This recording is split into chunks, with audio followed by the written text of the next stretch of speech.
please remember that when things get rough, you can always leave over there and come here to Sankofa Books and sit down and relax. Because this is the liberation space and the liberation zone.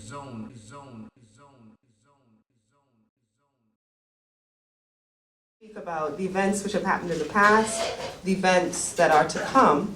I just wanted to say a couple of things. Our presenters today are Loren, Hankin, and Audrey Roberts.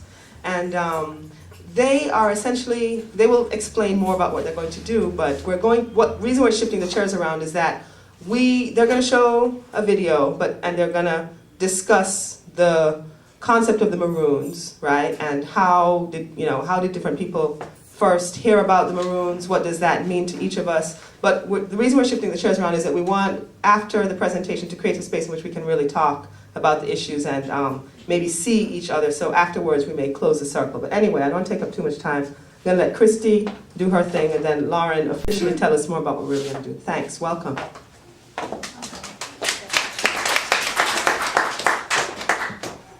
Okay, everybody. To be brief, just wanted to go over, I see some familiar faces here. Thank you for coming again. We started off our 8-event series on February 25th at the end of Black History Month. And we are going all the way through April to discuss the modern day manifestation of Maroonage. And Maroons historically have been enslaved African people who escaped slavery and established their own societies and territories. And we are going to be discussing different aspects of our life that reflect that energy. We're going to talk a little bit today. I'm sorry, I'm getting nervous. Okay, let me just go over the events in a chronological order. On February 25th, we had spoken word poetry. We had esteemed artists Bomani Demite, Arma, Omakongo, Wadabinga, and Haru. We had an excellent Maroonage and jazz panel discussion on the March 5th, featuring Ackland Lynch, a writer and cultural historian. And then we had a hip-hop discussion on March 11th, which discussed poetry, hip-hop, and modern-day Maroonage, featuring Obi Egbuna, Shanga Masamakali, Heru, Kenneth Carroll, Laini Mataki, Omakongo, Wadabinga. Last week, we had our Adasi came in and discussed the ancestors' role in the formula and continuation of Maroonage, and we had an on-site altar built, which is very amazing.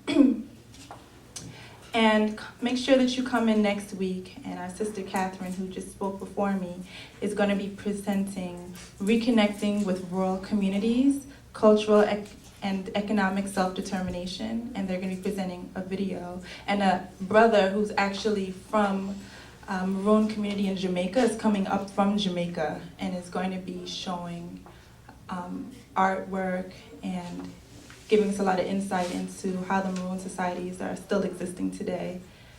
And join us on April 9th, where Kathleen Cleaver, educator, lawyer, writer, and activist, former Black Panther and SNCC member, is going to be discussing fugitive communities and guerrilla warfare, Black Seminoles, and the Maroon legacy.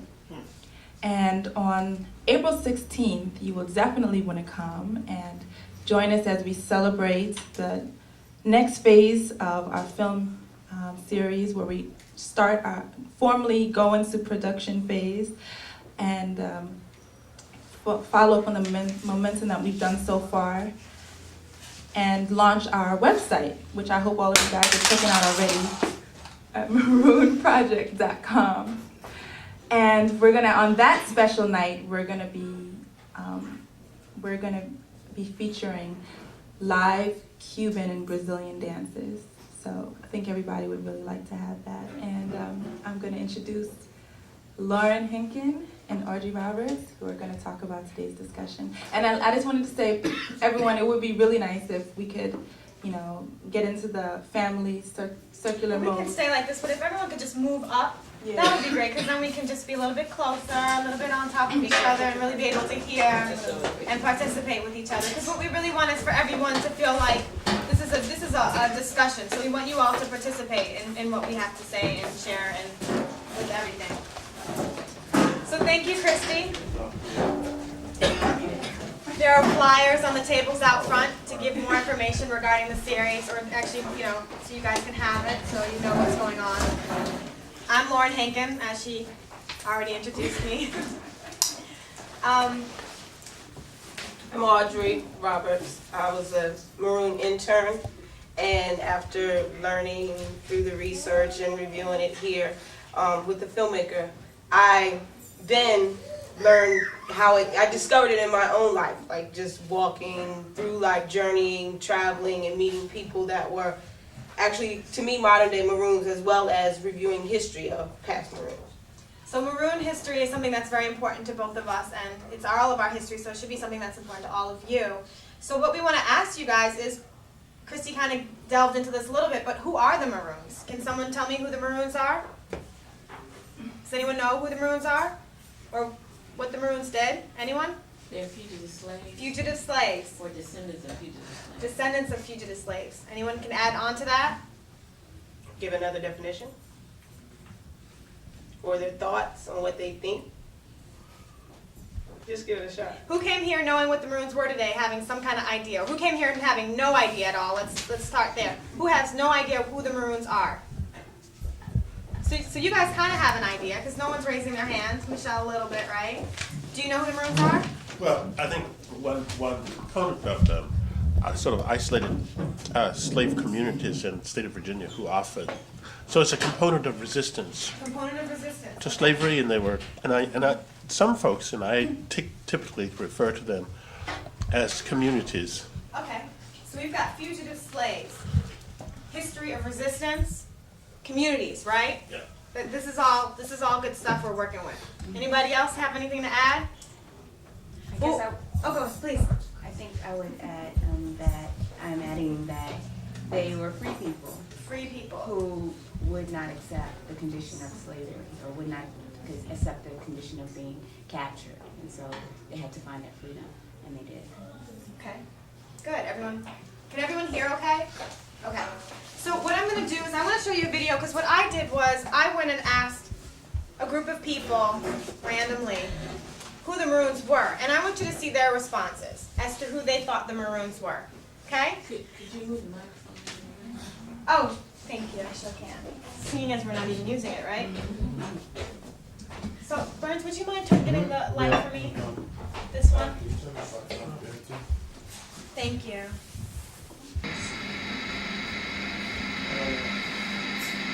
Any idea? Not a clue. Should I be sorry? Yes. I don't know what to tell you. I don't know. Okay. Who are the Maroons? I have no idea.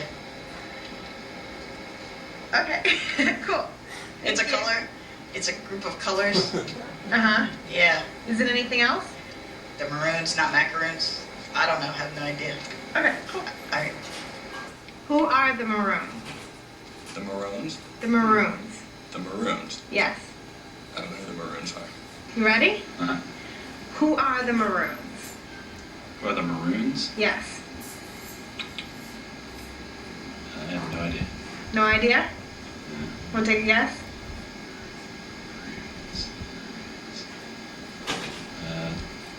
Rock band? Who are the Maroons? I don't know. Want to take a guess? They're singing group. Who are the Maroons? Rock band? Who are the Maroons? They're a musical group. A musical group? What kind of musical group? The Maroons. Oh, I'm thinking of Maroon 5, I'm sorry. Okay, who are the Maroons? I couldn't tell you. I don't know.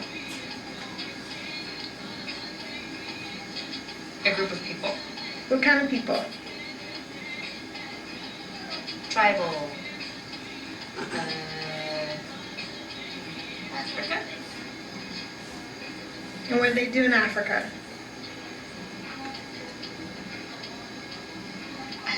I don't know. What made you say Africa and tribal? That's what's coming to me. Who are the Maroons?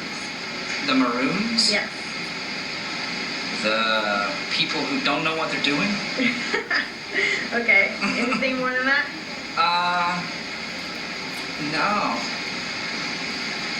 Nobody likes Maroons, though. Why not? They're either stuck or don't know what they're doing. Okay, thank you. Sure. All right. Where are you from? I'm from Freetown, Sierra Leone, West Africa. And who are the Maroons? Who are you? The Maroons. Maroons. I don't know. Okay,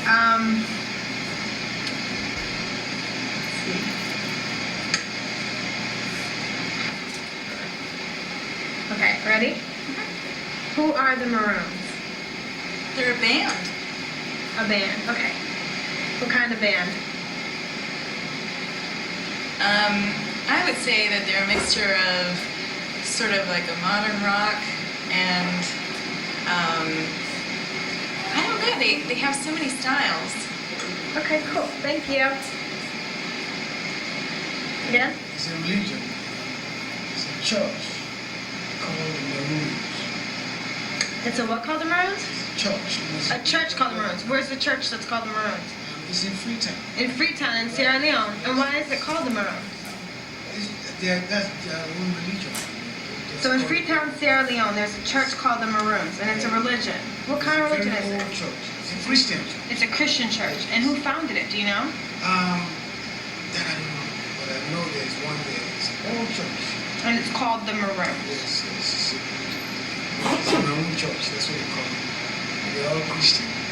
And you don't know why it's called the Maroons? I don't know why it's called. It's the missionaries. They went over there and gave them that name.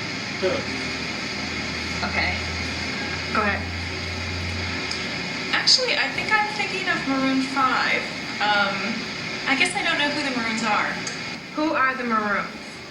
Who are who? Who are the Maroons? I have no idea. No idea? Who are the Maroons? Never heard of the Maroons. Never heard of the Maroons. Okay, thank you. Who are the Maroons? I said they were a band, but I thought she was talking about Maroon 5. Who are the Maroons? The who? The Maroons. The Maroons. They were people who were lost on a desert island, and they were marooned. Okay. That's why they call them the Maroons. Okay, perfect. Sounds great. Thank you. You're welcome. All right, bye. Who are the Maroons? The Maroons. It's a band. It's a band? What kind of band?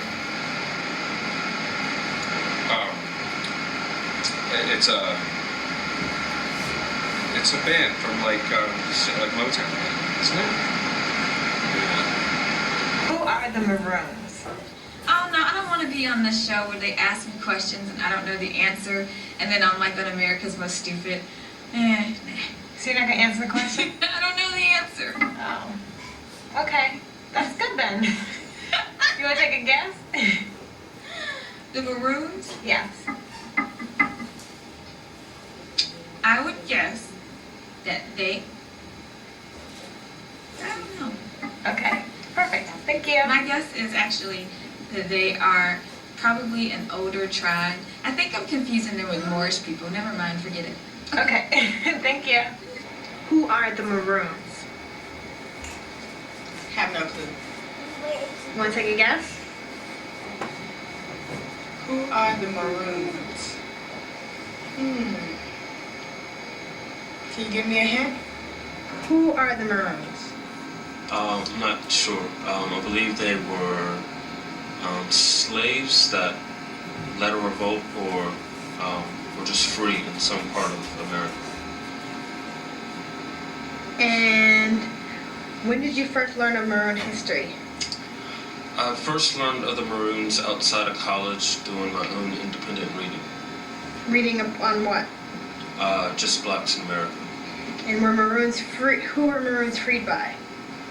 I'm not real sure. My memory's kind of hazy. They were either freed by themselves or they were given their freedom by somebody else. Okay. Who are the Maroons? Oh, the Maroons, isn't that, I'm guessing unknown slaves? Unknown slaves? Yeah. Why are they unknown? I'm more thinking of, like, the history of, like, the islands. What's that history of the islands have to do with Maroons? I couldn't right now, I'm thinking right now, but, that's what I'm thinking of. More like the slaves, the revolution. What revolution? Overthrowing, like, the masters. Okay, so you see Maroons as unknown, Well, then, said to be unknown slaves. said to be unknown slaves, overthrowing masters. Yeah. And where again? In the islands. In the islands. Yes. I've never heard of Maroons. I'm really into Black history, but that's something that's very interesting to me because I've never ever heard of them. But it's really interesting. I'm about to get on the internet and check it out just to see because it's something I've never heard of, and in schools we've never heard of it. No one's ever. It's something that it almost seems as if it's non-existent. This is like the first time I've actually heard anything about it. So it's very interesting. The Maroons, the reason why I guess I know that is because Haiti has a symbol of the unknown slave, which is called it's called the Maroon inconnu. Right, it is. And so he's like with a conch shell sitting back, and that's basically the call to overthrow the masters. So where did you learn about Maroonage and Maroon history? Oh, I'm Haitian. So being Haitian, Yeah. is that something that's taught in your culture, or is that something? Yeah. So when is it taught, and how is it taught? Well, I mean, it's just something that you kind of have. The symbol's always around, so you know it. It's in the capital of Haiti, right in front of the presidential palace. And when did you come to the States? Well, I was born here. You were born here, but you still have that knowledge from your... Yeah, from my parents. So do you feel like that history is taught here in the States as well? Oh, no. Nobody knows about it. And why do you think that is? Because they overthrew their masters. Okay. So, what do you guys think? Can you get the mic? Someone get?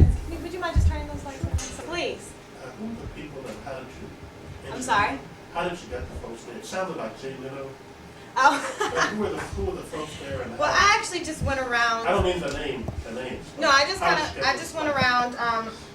I was actually at where I work, and I just kind of went around and asked people. There's a big, diverse group of people, so I just wanted to ask. So what Just part? regular. I still want to know where do you work?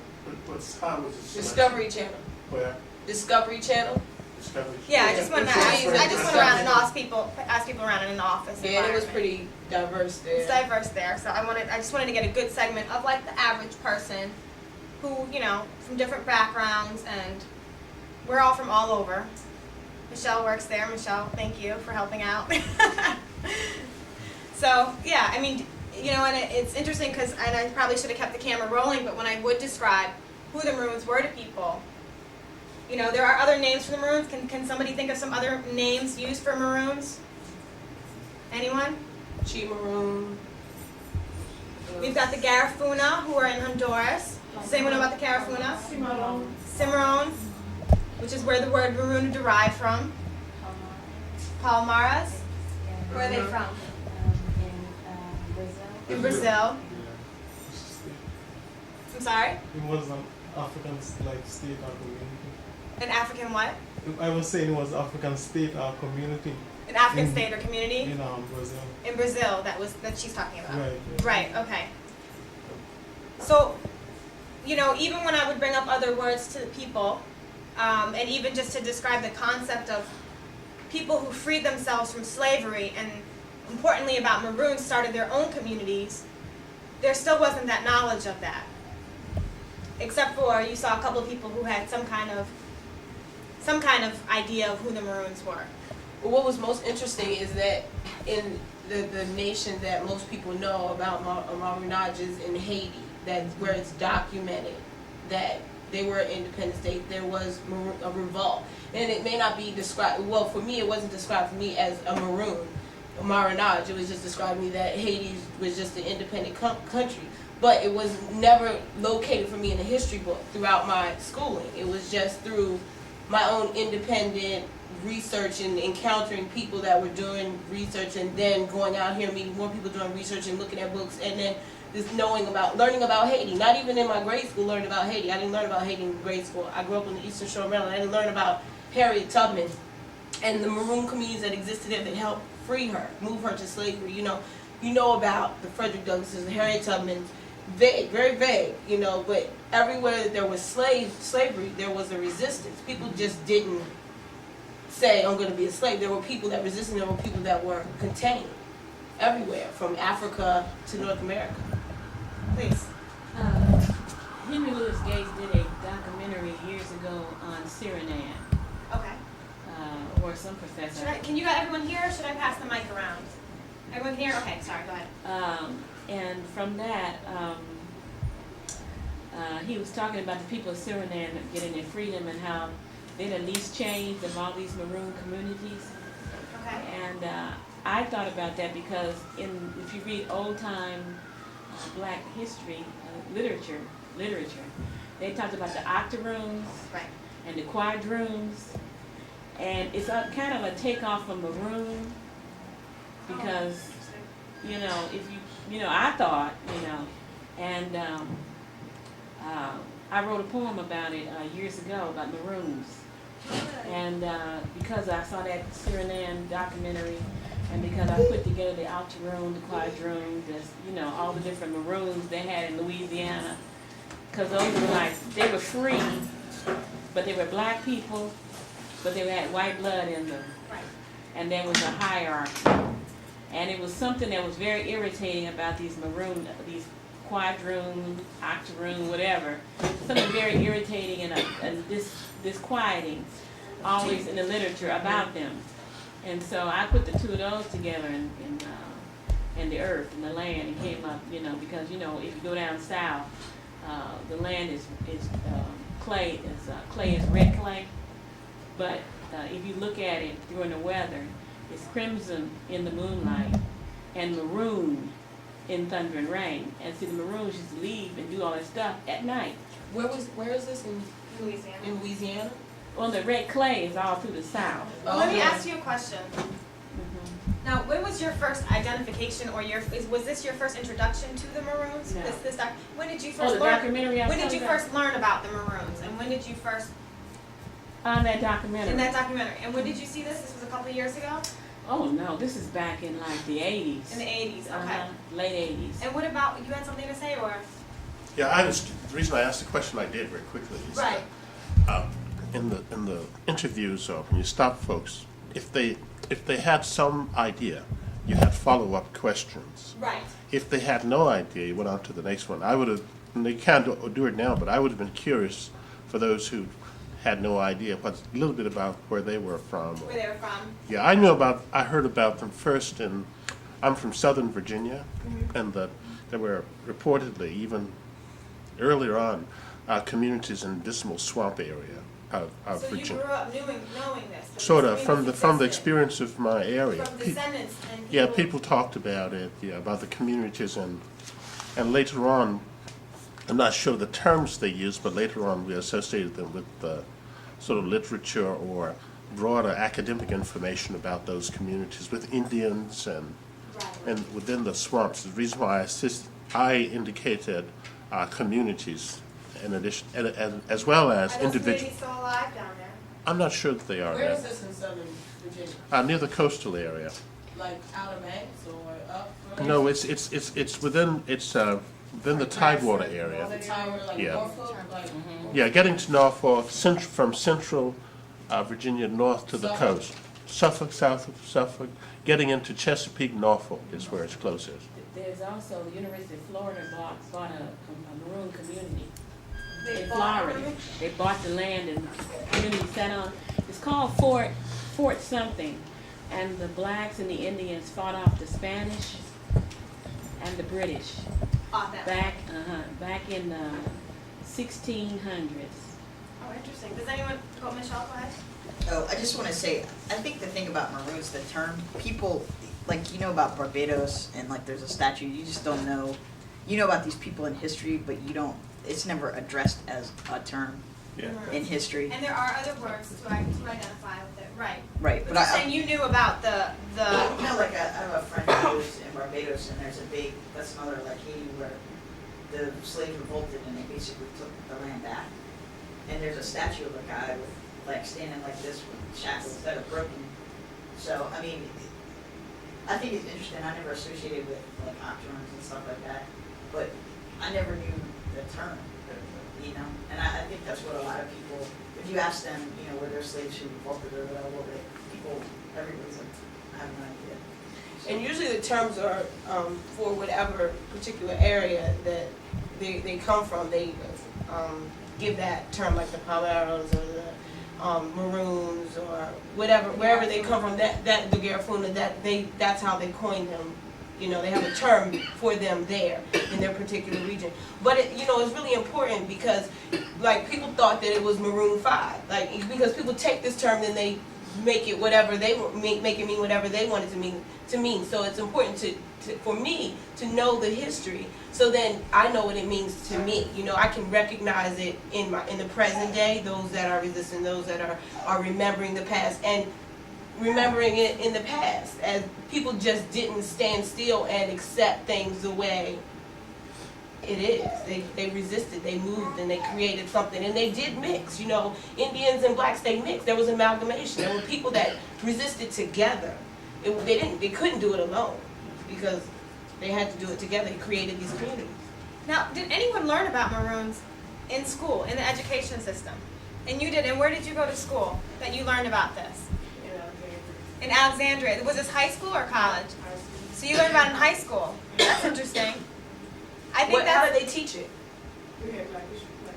Black history class. You learned, and they used the term Maroons? They didn't actually use the term Maroons, but I learned about it. You learned about, and do you remember what you learned about, or? It's a revolt, Slave revolts. So, I think the majority, I mean, so we have one person here who was taught about the Maroons in school, and everyone else is kind of, go ahead. I was taught probably a paragraph in high school. Okay. Here in Washington, D.C. about the Haitian Revolution, but the term Maroons never came up. Tucson Overture, that's about it. And I incidentally did my research paper that year on that movement. But in terms of my knowledge of the Maroons, I learned about that just on my own prior to coming to this setting. Just I wanted to know who fought back. I mean, who, so I learned about the ones in Mexico, the ones all over the Americas. So I wasn't really knowledgeable about the ones in Africa, but in particular the Americas. But you now are aware that there were histories of resistance wherever slavery existed. Mm-hmm. And that's important. And that isn't something that's taught. And I want to just play for you. Wait a minute, did you have a question? Sorry. You had a question? Yeah, I thought you were trying to No, I answer. was just going to say, you were asking the location of this historical thing. Our history is also associated with the history of slavery, the settlement of America, the whole Jamestown area, and its association with Indians and the settlers into that area. So, slaves, Indian Americans, and the English settlers were very critical in that whole area. Right. Jamestown. Tidewater area. And then we have the emergence of Black Indians. Yes. And also the Garifuna, who began in St. Vincent. And does anyone know about the Garifuna? Can you tell us a little bit about the Garifuna? I can't say I'm very knowledgeable. I just happened a couple months ago, well actually last month, to go to Congressional Black Caucus's Black History celebration of the Americas. So there were representatives from the Garifuna community there. Right. So I had never heard of them before, and so that made me go. I went to look up other African communities. I found one in Peru that no one, not a lot of people know existed. Right. So we have, but people are aware of Black Indians, correct? Right. Okay. Well, I think before you go further, I think we have to make a distinction. Revolt is one thing, and the implication of Maroon is entirely different. And I don't think any school taught the escape and then the creation of settlement in the territory people go. Yes, Nat Turner is a line. There's Tucson Overture, there's Nat Turner, there's Yeah. Harriet Tubman. Like what Patty's trying to say is with a different, or please go ahead. No, I'm just saying, I'm trying to say escape and to escape and create settlements, especially, you know, I mean, I went to a very, you know, UCLA, college, and they did not teach you, at no class there, in the history classes, they did not teach you even about the Zumbi that became almost a government. In fact, even Haiti didn't exist in the time I took history classes. Now, what existed was this newspaper account of Nat Turner uprising and John Brown.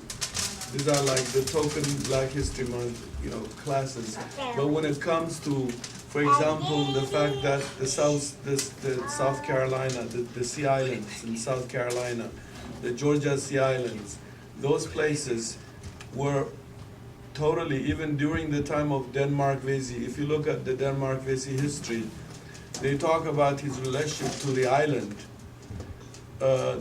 Some Black historians talk about his relationship to Haiti, Denmark Vesey's relationship to Haiti. But the island Black people were not accounted in the official book about Denmark Vesey. The island Black people, or the Sea Island, the across the, you know, the Georgia, North Carolina, South Carolina Sea Island, those Black people were Maroons in language, in culture, in settlement. These were the ones white couldn't reach them because of the mosquito. And they had given a brief space to have settlements. Now I have my kids in high school here in the Washington DC area. There's not a single book that mentions the actual escape settlement of new societies at all. In fact, even Black people's knowledge of these Maroons is negatively Geechee people, it's a cursed people. The mainland Black people have a very antagonistic, almost a deformed perspective of who they are. And so even in the Denmark Vesey uprising, the Sea Island Black people were going to make the difference, but there was a communications gap in the way they came to the battle. I mean, before it happened, even the way they were caught before it happened. And so I don't think, I think, to me, I knew a lot of Black people who, in the 1960, 1970, they knew the rebellion. They knew the Aptheker's book, The Negro Revolution. There was all these things. But in terms of escape, settlement, that part, no. The other part also is the fact that Maroons are also the earlier warriors, all the way in the Gulf of Mexico, who even became pirates. Maroons were the very beginning anti-slavery movement before there was a thing of any kind.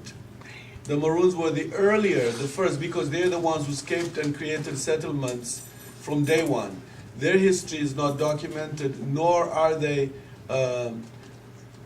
they're the ones who, I guess, contradict the idea that whites freed Black people, or whites were the only people who fought against slavery. Because they fired the first rebellion against slavery. And so the ideological meaning intimidated a great deal of intellectuals not to address it in the way it should have been addressed, as people who escaped from unsatisfactory conditions, slavery, into an area to create a satisfactory space to practice their culture, their language, their ritual, and their own economic infrastructure. This totally is different from rebellion. So it wasn't just an integration, it was an actual side-by-side community that maintained and sustained itself separate from this other society. And Here, there's the point here. Well, I was going to say that what he's talking about, the settlements and everything, I learned about that when I got to college also, because I was fortunate enough to have C.L.R. James as a teacher. Where? UDC. UDC, but it wasn't UDC. It was Federal City then. Yeah, it was City College. So CLR James, yeah, And because this that's. is a great, but can you tell us a little bit about City College, wasn't it? It was set up with a lot of philosophers like CLR James to teach inner city kids at Land, right? Mm-hmm. And so it was almost experimental. Almost. Yes. Yeah, I just wanted to say something, make a comment about the Garifuna that you mentioned. I was in Belize this time last year. Right. And moving around the people, I was doing my own research about Maroon. And it was interesting that when I said to people, what about the Garifuna? They would say to me, but Garifuna are not Maroons. And I heard this more often than not. So what I'm trying to get at really is that there is even mysticism regarding, who these people are, for the same inhabitants of those regions. Now, it is true that the Garifuna were actually brought to the Honduras area. Right, and before you go any further, because I don't think a lot of people know about the Garifuna. The Garifuna came out of St. Vincent, Right. and they were a mixture of Caribs, Arawaks, and a slave ship. There were 2 Spanish slave ships that crashed on the shores of St. Vincent. And they mixed with those Africans from that slave ship, and that became the Garifuna. And what happened was the British then came and colonized the area, not the Garifuna. The Garifuna, that was their land, and they were free people. They brought their slaves to that area. So then you have British with slaves, but you have free black people walking around. And so what they did is they rounded up all of the Garifuna, killing many of them, and brought them to Honduras, to Central America. So now they continued their legacy. Now they're Yeah, they continue their own community and what have you. But I wanted to get back to the St. Vincent issue, because everybody talks about those wrecks, shipwrecks. Right. But what a lot of people don't understand is that the Garifuna were not even called the Garifuna. Those black Indians you talk about, the Africans who escaped, including Barbados, hooked up with the Caribs, who were said to be C-A-R-I-B-S. Indigenous Indians, who were characterized as being the fiercest of all the indigenous groups. And Carib, actually, interestingly enough, is a name that the Spanish gave to these people, Right. which means cannibal. So that's where that name Caribbean comes from. But a black Carib, who is said to be of African ancestry and native Indian, was called a Kalinago, K-A-L-I-N-G-O. This is even before they became Garifuna. And what is interesting is that when you talk about the British, you can go to certain historical documents where the British are involved with skirmishes, not just in St. Vincent, but all the way to Dominica and a lot of the islands, to a point where British trade ceased for a while. And a lot of people don't know, but as with other Maroon groups that we're more familiar with, like Jamaica and Suriname, there were treaties that were made. And those treaties were made because these free communities disrupted the life of these people. But it's not in the forefront of the history that's told, even in schools and whatnot. Because and even, interestingly enough, the Garifuna had a really negative reputation amongst the people in Central America. And only recently has Guatemala made them a national hero and put them in a position of high regard in the country. I have a question, Andrew. How were they seen? They weren't seen as Maroons. How were they seen from the visitors? they were seen as just another group of people who seemed to have been inspired by whatever African ancestry they might have had. But that history of, where they came from and their struggle and whatnot is, doesn't reach the consciousness of ordinary people in Belize. And within those, okay, anyway. But also the other point I think here is connected is, by the way, Maroons have always been also in constant war, in constant geographical shift, They've always been sometimes unwisely entering in a treaty to almost create a noose against their own interest that created contradictions with new runaways, people who want to run. In the Jamaican case, returning runaways, for example, was a big. In fact, in Jamaica, had you pointed your camera in Jamaica, you will have negative and positive and romantic view of the Maroons. But the Maroons, I just want to add in the Garifuna question, is that Maroons were also shifted. Sometimes they were even hired for a military work, to either stomp down a local uprising or something, all the way to Africa. The Maroons were taken as international soldiers. In fact, I would say the early mercenaries, before even you talk about the mercenaries we know now that go to South Africa and other places, Maroons were used also as mercenaries in the Ashanti War with the British. When the Ashantis had war with the British, the Maroons were used unwisely because they became just a warfare people entering into a very unwise, counterproductive contract with the colonizers. And so, which means here in Canada, in the coast of Canada, you find Maroon settlement. If you can remind me the names of it. Off the coast of Africa, certainly, in many places you find Maroons settled after they were utilized in some situations and circumstances.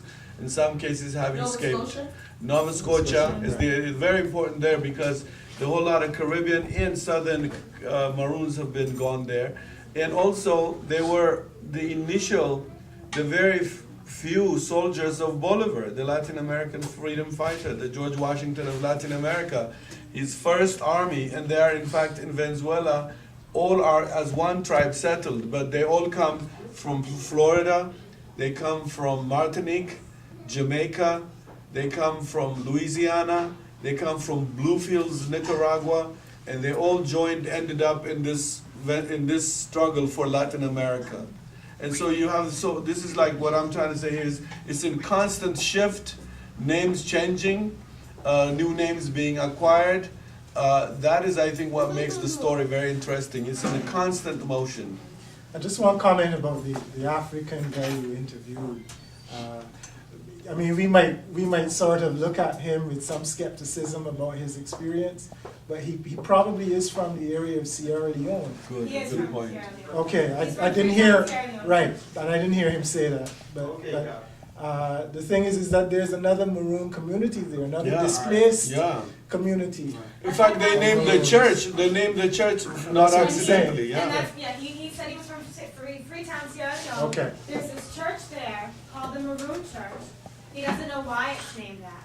And it's interesting because, I mean, this came in his head after further discussion with him, because I asked him even about the concept of slaves who ran away and began their own communities and were able to survive in their own communities. And that concept was foreign to him, but he understood, but the Maroon Church, and he apparently, and I don't know if you could hear him, because it's a little quiet, so I was trying to repeat what he was saying. But that free church was founded by people who came from the islands and from other areas and founded that church in Freetown, Sierra Leone, and with people in Freetown. And they didn't come under their own, energy. I mean, they were moved from somewhere because they were creating too much. So it's interesting to me that he had that history in front of him. Well, most of the people that were, like in the Back to Africa movement, most of the British took Maroons actually. Because they were, the Maroons were anti-economic, it's like terrorists now. They were interrupting the economic state of England. So in the United States, the folks that settled in Liberia, that's more of a race paradigm within the discussion of America. But in the Caribbean, the English, while they were deporting Maroons into Sierra Leone, for example, and participating, even having voluntary Maroons was saying, yeah, that's what I want to go anyway. People are, while they're settling that, they were still bringing Ghanaian laborers into Jamaica. Right. And while they were like crossing each other. Too, right? Yeah. I'm going to get to you because I know you have something. Yeah, I think the richness of this conversation for me goes back to the original question about when you ask folks to know about Maroons, they may not be familiar. But I think somehow one has to go behind the term and But even, and I agree with you, and so even after I would ask them that question, and this is why I said perhaps I should have left the camera rolling, I would say, I would explain to them what Maroons are, and I would say, have you ever learned about Maroons, who are people who escaped from slavery and were able to survive in their own communities and start their own communities, networking off of the plantations, with the slaves on the plantations, and still clueless. All those people, and the people that did have some clue after that, then those are the people you saw, which was that young woman from Haiti, but no one else on that tape. Yeah, None of those black people But I think had any even if, idea. I disagree with you in the sense that I think one of the most, in fact, what's making us want to do documentaries because, even intellectuals and academic circles and professors do not know this history. This is the most. That's what I wanted to. That's what I wanted to address. Look at for that's what I wanted to address. But even if you go, you might find, for example, I'm telling you, you might find Nat Turner. You might find, for example, even Nat Turner. Nat Turner is from Dismal Swamp, for example. If you trace him, his father is a Maroon. He comes from that. Yeah. But you cannot show me one single history book that shows you that Nat Turner's father. And I've read a whole lot on this to do Sankofa. You cannot find that traces Nat Turner's father. In fact, we're the one who got it out of Aptheker, who wrote the Negro Revolt, who said in that time he escaped, in the time he was told he was disappeared, he had been in consultation with the Maroon settlement in Dismal Swamp, Virginia. And so to me, what they have done, what we have to know here is that it was not an information to the 1990s. Even now, in universities and colleges, where I show a clip of this film in the making, students, professors do not know. When I opened, when I opened Sankofa in Boston, at the premiere in Boston, a Harvard professor got up and said, there was no Maroons in the United States. You were talking about Maroons of Jamaica. Everybody knows Jamaica Maroons, etc., if they know anything. But in the United States, it's not known, nor is it documented, it's erased. Excuse me, let me just finish one thing. In fact, for example, the St. Augustine that sister was trying to talk about, the place you're talking about, Fort Negro, in Fort Mosai. For example, that a white woman is now unraveling a whole structure out of that. Finding, in fact, a black man called Menendez, who comes from North Carolina, all the way into Florida to join this Fort Negro. And the history of Fort Negro is about black people who made treaty with the Spanish, who had antagonism with the British, and said to them, we have no problem with you, but we want to fight the British. And we make treaty on that basis. They made treaty and went up to Georgia. Up to Georgia they would go to free black people. And these are the Maroons of Florida, St. Augustine, Florida. And so when the Spanish lost the battle, when the whole thing busted, where did they go? Most of them left into Jamaica, Martinique, Cuba. They are descendants of this Fort Negro in Cuba today that I have found in my research. Descendants who continue to speak in English after so many generations to remember they have come from Florida. And so to me, what is very important to hear is that in the United States, unless you are a critical thinker, you go out of your way to study, to research, this history is not official history. In fact, it will take 100 years from now to bring it to an official history in classrooms in America. And I think it's important to see that people like you who come from places where there are Maroon communities, and like, for example, myself, my grandfather's from Honduras. He was a black Mayan from a city where the Garifuna were. In the state of Virginia, the curriculum is so controlled, and the story of history is a celebration of British and the white followers who brought up. So those stories, the only way you can trace that kind of history he's talking about is to find isolated people in the community who understand. Exactly, which is why people like you are interested in that young woman from Haiti, even that man from Sierra Leone who didn't understand why that church was there, who founded it, but that the existence we know from what he's telling us about this church was there. The Maroons were there. And most important, it's what it weighs. Even if you didn't come from Jamestown or in some of these places where Maroons communities is, it still sparks something inside of you to know that it wasn't just slavery and you were just this docile human being that just accepted things as they come. You resisted. You thought critically about something else other than your life circumstances, situations, up until this present day, even with how things are right now. With neocolonialism. And did you want to say something? I'm sorry, I just want to get to... Two things. I know a sister who lives in Honduras and lives among the Garifuna. So if you have something else on this subject, maybe I can get in contact with you. I can exchange numbers. She can tell you about the whole situation. Another thing is that I think I see a lot of people talk about how America it's not in the history books. And I feel if you look at it from if you look at it, is it objectively, or if you look at it with a searching eye, you'll see that they didn't supposed to put it in. I mean, it's not to their benefit. It's not to Americans' benefit. Why is it not to their benefit? Why are we not taught this? Because if you speak about Maroons, we have the Black Panther Party, you have the BLK, people who were struggling, even to this day, who are in prison, so it's not talked about because it'll give you a sense of having an understanding of freedom. So what do you think our notion in this country is of slavery, of people who were enslaved? What is our notion of that? It's the notion of that you were enslaved, that you were, first of all, they're not slaves, they were enslaved. We're taught about a number, like Hailey pointed out, we're taught a number of key resistance movements. We had only Nat Turner, we had only Harriet Tubman, we had Haiti. That's it. My thing is it benefits them. It's something that they should propagate, because if they propagate the truth, then it won't benefit their system. Even a point that I wanted to bring out what you said, you have the Black Panthers, but then you have them in jail now. It's non-existent now. It's like this arrested development. It sparks, but you never create your settler community like these marinages that occurred. The resistance occurred, and then they had their community that existed with the treaty that they had to respond to and accept. And then even looking at Haiti right now in the state that it's in, and where it was once upon a time and where it is now. Once again, in arrested development, there's coups, overthrowing their leaders, and we look at it like, poor Haiti, these people are down there, they're struggling, don't have anything, and you don't even connect with it. It's just like not connecting to Africa with what's going on with the Sudan, in Liberia, in whatever country you want to name that they're attacking. My thing is that a lot of times it's not so much of people's fault, because people are trying to eat in America. So people, when they go to college so they can get a job, so they can. But we're not talking about why don't people know this. We're talking about why is it not. Let them finish. No, I'm just saying, it doesn't benefit people to survive in this society right now to know these things. That's why I'm just saying. Even to survive in this society. To some people, well, according to the system, it is.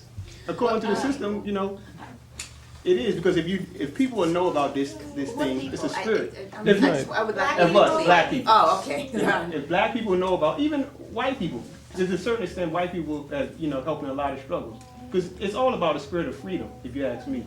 So that spirit, this government, this government is about a certain level of control. Not saying, it's a lot of things that can happen in America that is great, but if people are ignorant, if people only know what they are taught, then it benefits them. And I just feel like it's not something that we should be surprised or be upset about, but if you want to do something, we should make a change about now. Well, the problem is you are surprised. We're not. That's what we're studying. What we're studying is we're not surprised they didn't teach it. That's why we want to teach ourselves. Yeah. So what you're hearing here is today we study what we want to study. That is very important diet to us.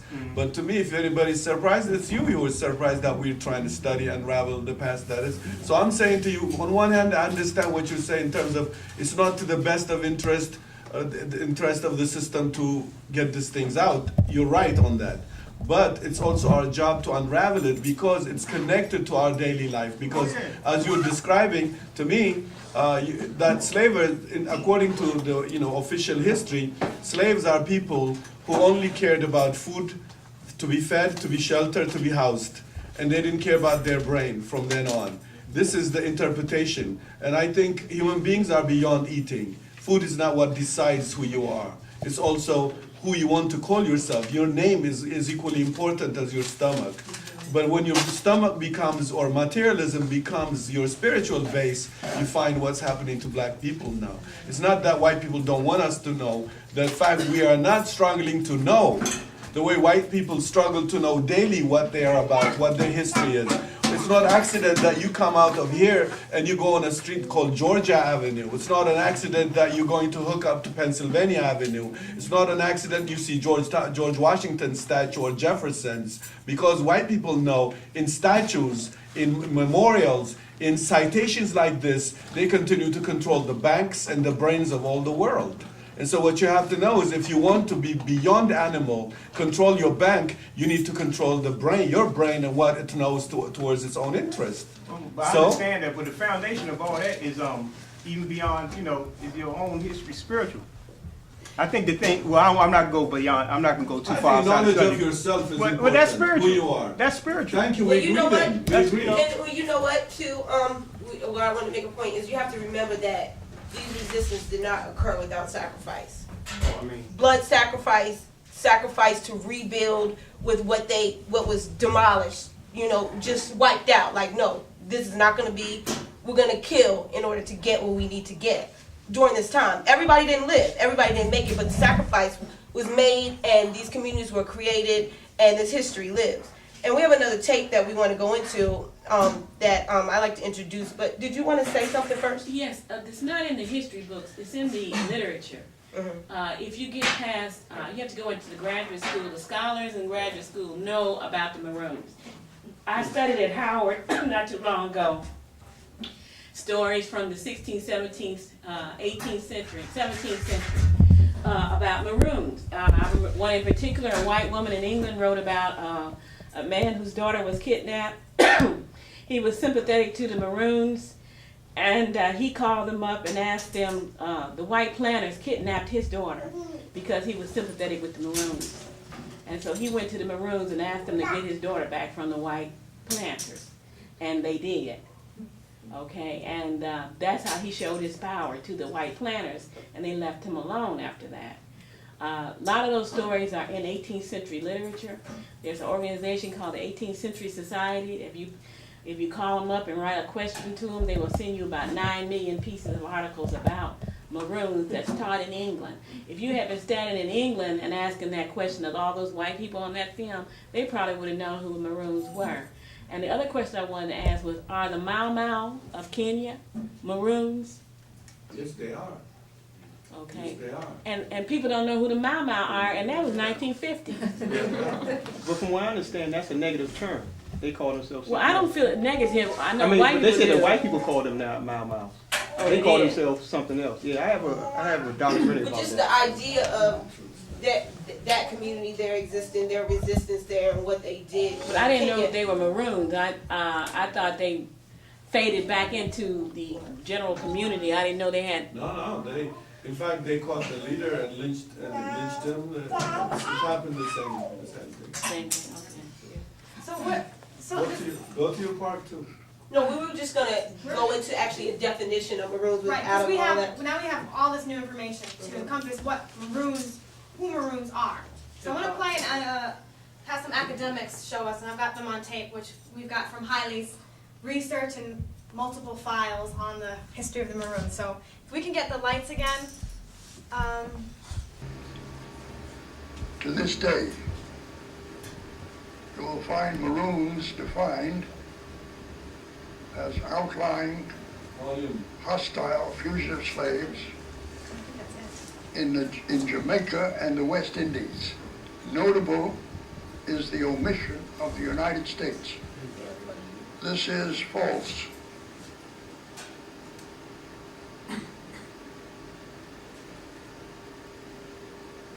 The name Maroon is a conversion of the original name applied to escaped cattle. I actually like to use the term Quilombo, the Bantu term, meaning a war camp. I kind of shy away from the term Maroon, as you probably could tell on my language, because of its link to the Spanish term Cimarrones, which meant like an escaped animal. The word maroon comes from the Spanish cimaro, and the cima means the top or summit. And so an individual who was able to escape from an unsatisfactory situation and to go into a place of greater security had gone to the summit as Maroon. And so, then later the word came to be Maroon. And even in the word Seminole, you have the same transformation of the same word. They just said they ran away and they fought back. And that was the two elements that made up what they meant by this term Maroon. I would say any community of African people who escaped the jurisdiction of the slavers to form their own autonomous existence. Okay, so now we have more of a concise definition of who the Maroons are. And you will have some people, and I'm sorry you guys couldn't hear the beginning of that, but did you guys pretty much get it all? Okay. So now we have more of a definition. You'll have some communities, there's the Maroon communities in Jamaica which still exist, which is why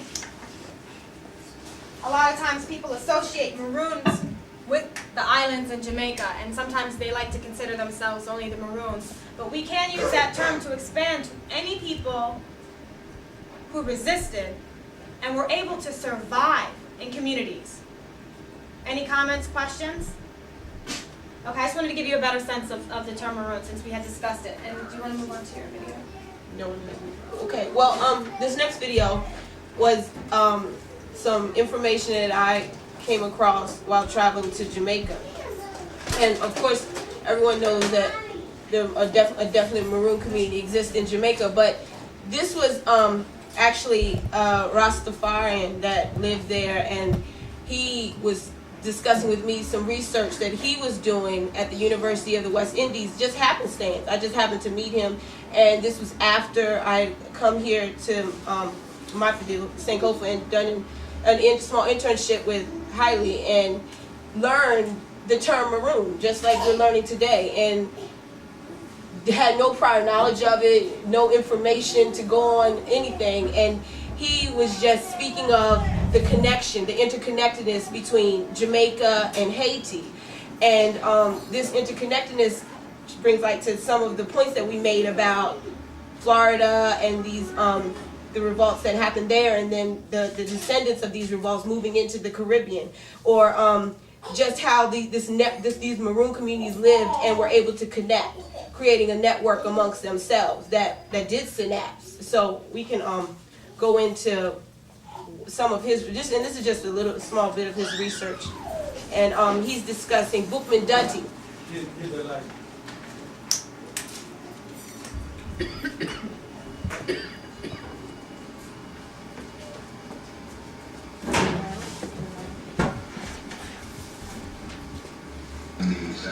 East Coast, Santa Fe, California. No, that's west. Oh, it's the West Coast, okay. There I go, I'm ignorant of American history. But it is a policy, a very right-wing policy think tank that usually prepares the ideological and political platform for how the presidents are going to govern. And this policy center in preparing the conditions for Ronald Reagan's rule. If you remember, Reagan came with this idea of attacking Cuba. He was coming with a lot of bluster about, they were not going to let Cuba. But what was significant to note about this Santa Fe policy group was that it had established that the main strategic objective of the United States in its global policy was to foment splits and divisions within the leadership of the revolutionary and the communist movements in the Caribbean and Latin America. So this really happened, There was the hand of the American special agencies, very powerful, that manifested itself in mysterious, almost overnight developing splits throughout the movement in Nicaragua. Eden Pastora, who was once the leader of the Sandinista revolution. I then, coming to the point I would last week 14th, the date, you know, just like how I found it significant that Mumia Abu Jamal was sentenced to be executed in 1992 or 3 originally, I don't remember it. On the 17th of August, Marcus Garvey's birthday. I don't think white supremacy accidentally chose that date. I think they were trying to make a point. My own meditation now, as Rastafari, focuses on a moment of history 101 years before the birth of Tafari Makonnen. And it's a very interesting philosophical contemplation because we are identifying, you know, Rastafari, that is the given name from my birth, Tafari Makonnen, as the same almighty creator who was before the sun and the moon and the stars. Now how could that be when we all know historically Tafari Makonnen was born in 1892? And these need to be questions which Rastafari need to be confident about answering. I identify a figure that represents, in my opinion, the historically traceable lineage of divinity that would have been from creation and have manifested itself, not merely in the Solomonic lineage which His Majesty Rastafari, the Almighty, can be traceable to be shown as a kinsman of the same Jesus Christ, and it can be traceable right up to Solomon. 225 kings in that lineage who all were acknowledged by the title King of Kings and Lord of Lords, conquering line of the tribe, etc. Now, are we saying there was no divinity manifesting the power and authority of the Almighty on earth before the birth of Tafari Makonnen? Could not be, because we know within the reality of maybe what would someone call esoteric or metaphysical knowledge of those temples of light, temples of divinity we see, rather than just frames of man. The Creator created this universe perfect and created humanity in the image of that Creator. And what really has happened, which is what Rastafari is saying, is that we have devolved. We have not gone up from that state of created perfection. We have gone down. We have devolved to the point where the modern world now prizes weapons of war, value based on silver and gold reserves, and it has created an untenable and unsustainable situation as far as human relations and social and historical progress is concerned. What we have is a world now where the contradictions between, if you want to say, the haves and the have-nots, not predicated on who is productive or who is enterprising, but predicated only on who had owned and controlled the value produced by the Creator and sustained by people who have to work hard all over. All this kind of talk there now is in keeping with the language of a revolution and communist. The difference is that Rastafari, first of all, thinking like the Creator, is satisfied. Is satisfied, meaning to say, Rastafari transcends the problems of the world because Rastafari locates divine thinking, divine meditation, transcending world problems, locates the meditation within the pre-dawn of creation. The Rastafari meditates from that moment of void where that thought, the poetry of the book of Genesis in the Bible, intones the thoughts that would have come up in a void without any form, the frame of a being to say it. The thought came, let us make man.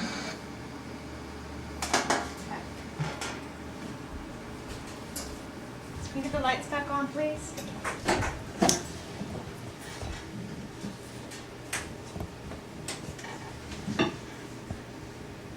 So this tape was like I said, done during some travel to Jamaica, and it showed to me like basically a modern day Maroon with this philosophical approach to his living through Rastafari, and then I'm sorry, it's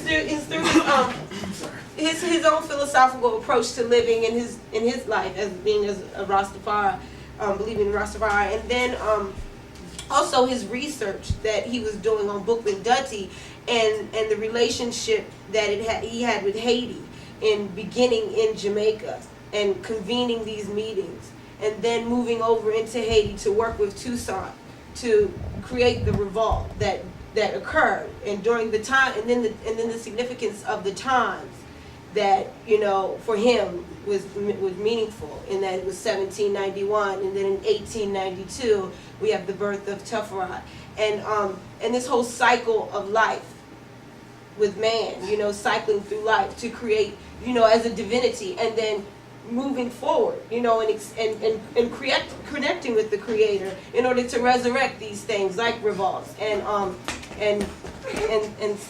communities that can sustain themselves and live on and be better. So we can see how when we all work together, all these different communities Maroons survived because they worked with other peoples. The Native Americans, different Maroon communities, Haiti and Jamaica. If all these societies were working together, the Maroons that lived in the hills were networking with with the slaves that stayed on the plantation. There was this constant use of people working together. So I want to kind of come back, and I don't know, Audrey, but how do you think our self-perception as Black people would have changed if this is something that we knew about? If this was part of our history that was always there, that we weren't sitting here uncovering it piece by piece, little by little, but if this was something that was known, taught, something that everyone knew, how would our self-perception change? How has your self-perception changed today in just the information? Because I know for me, it changed greatly. It made me feel empowered. It made me feel that I'm not just this person that just moves through this matrix of life and accepts things the way they are, but I can stand side by side and create my own thought and my own living within this community and this society. And then I meet others who think the same way, that also are doing the same thing, their own thing, trying to think in their own way and not just accepting the history books as they remain. Go. I think that our perceptions of ourselves would be different. It's just like with my generation, and this, we don't know much about the whole civil rights movement, like SNCC. I didn't know about them until like a few months ago, and like their whole everything they did. And then it's just like so many things about the civil rights movement that I didn't know about. And it's like now I have a better or a more sense of self-worth through like what my ancestors did. I don't know if that, you may not see how I'm trying to get at it, because I know that everybody, a lot of people don't know about the civil rights movement. Like growing up, yeah, I learned about it because y'all were there. I mean, but then just like with this Maroon thing, if this was like drilled into us as much as this whole whatever, you know what I'm saying, the European history is drilled into us since elementary school. If it was drilled at that in the same intensity, I think it would be different. Like now, our generation wouldn't seem so lost as it does to most people. So yeah. Interesting. Catherine? My feeling about it is that a couple of things. One is, I feel as if we really had access to the let's just say the broad area of this history, my personal initial view is that as people collectively, we would not be looking to the so-called first world powers to constantly say, well, when things get bad enough for white people in those countries, then, you know, they'll be forced to come up with solutions which will be more humane for the rest of us. We probably would be looking more to ourselves and to the culture that we have had historically for the sources and answers to the problems that we're facing collectively. You know, I really think, and I actually think, to add to that, that that's one of the reasons. Remember when you showed the first part of the video and the one woman who was from Haiti? Right. You said, well, why is this not taught? This is really, this knowledge is still seen as dangerous, you know, as revolutionary, because even I've heard, when is it? I don't know if it was in Oklahoma or where, that there was a controversy about showing Sankofa to elementary school students and that they wouldn't be able to explain it. So it's better not to show it at all, right? And so the point is that it's such, a lot of this information is so devastating to the order as it stands, right? That it has to be contained. So not only do we have to recognize that, but we're going to have to realize that teaching it is going to require us to be either extremely ingenious in terms of getting it into mainstream school systems, or we're going to have to face the fact that we're going to have to come up with, what else? Maybe Maroon approaches to education, you know, because this isn't, we're not supposed to survive. Like, I don't know how long it's going to take us to figure that out, at least as far as certain, you know, power structures see us, right? And we, therefore, have to really take responsibility for passing on the knowledge and redeveloping, you know, this sort of strength and resilience that would allow us to. And then a good thing to look at is, how long can you survive outside of yourself? Because what Maroon does is take back themselves.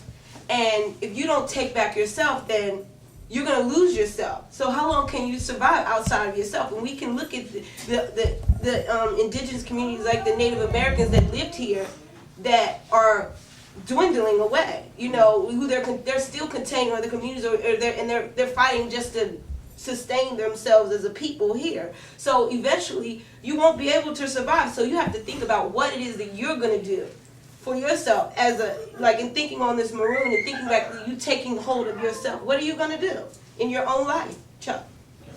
I guess one of the key words that learning this type of history really does for a community is gives them courage. Where what's happening, especially in my generation, especially in post-civil rights, at least in my opinion, post-civil rights movements, that we've become very passive. And, you know, we've got this, sort of delusion where we feel that we're so either oppressed or so have such lack of freedom that we can't do anything. People just start accepting their plight. But when you start studying some of the slavery wars and the Maroons, things like that, in a situation where it really was life and death, where, you know, there were you couldn't even, you're not even living in a situation where you have any, political rights. You have people who are in a situation where, they're being hunted down and, exterminated or whatever, that's being faced them, but yet they're able to overcome those and find very innovative and brilliant ways to compete against a system that really wants them to either be controlled or destroyed. I see this information as sort of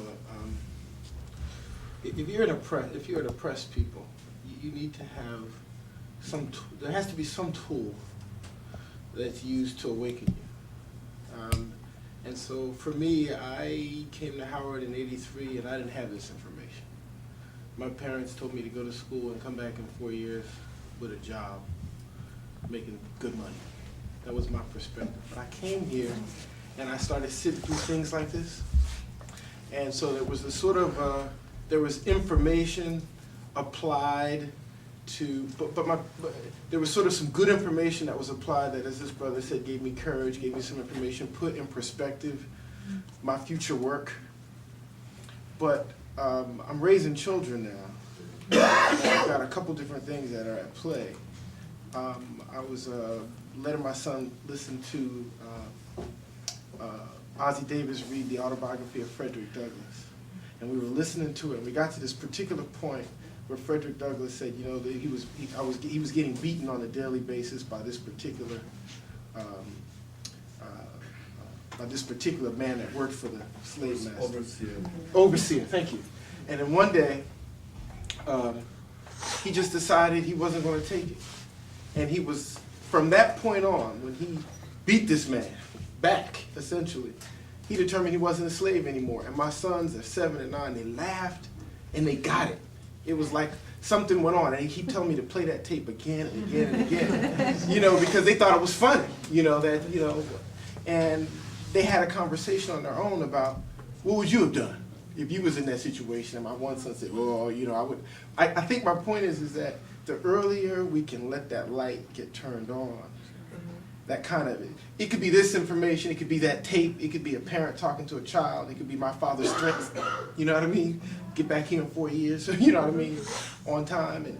But I guess the point I'm making is that all of this information, the knowledge of the Maroons, it's not a particular prerequisite to freeing your mind. But there's a lot of different things that could serve that tool. And I work with kids right now. I coach kids right now. And there's just a whole lot you got to get through before you tell them about the Maroons. Yeah. I mean, you gotta do something about the 4-letter words, the disrespect for elders, and it's hard to know where to start. And so I'm sitting here trying to figure out how to use your information to help them. And I'm not sure I'd start here. I'm not sure this would make the biggest difference. I'm not sure a history lesson would be good. I'm confused a little bit. What are you confused about? Well, I think that I was lucky enough to having got through some of those prerequisite things. So you're saying they need a foundation to be able to handle that?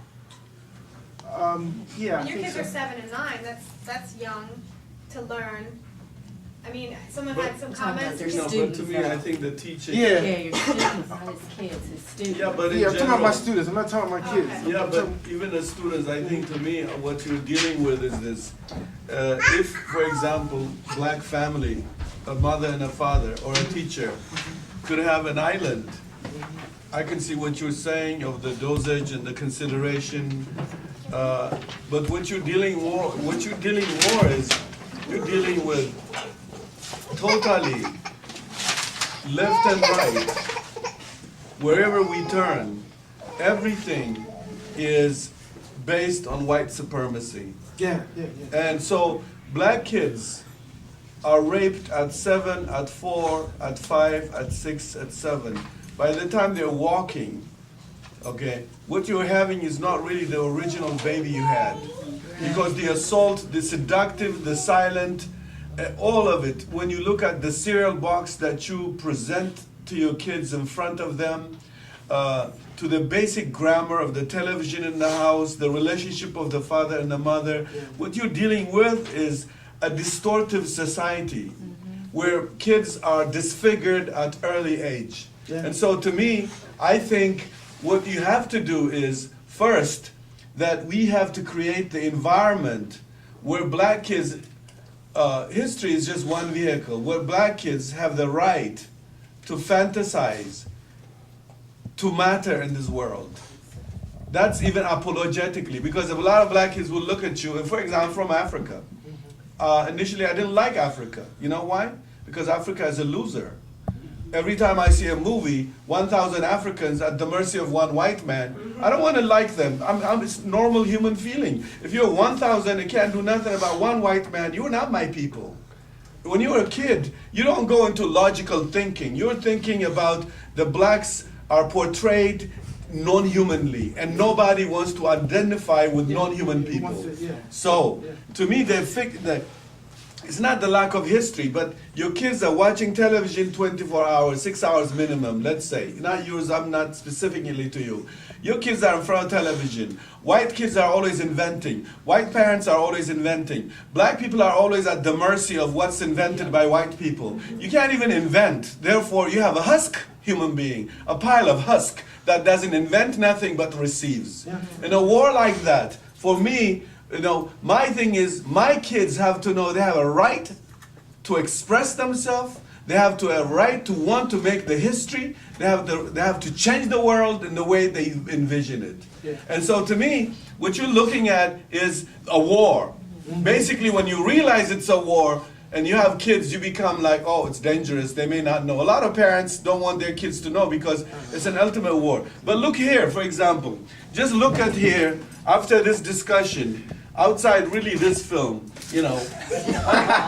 what do black people do? Can you imagine this shit when you know about the Maroons? What is this shit about, and how can a black man waste himself in this shit?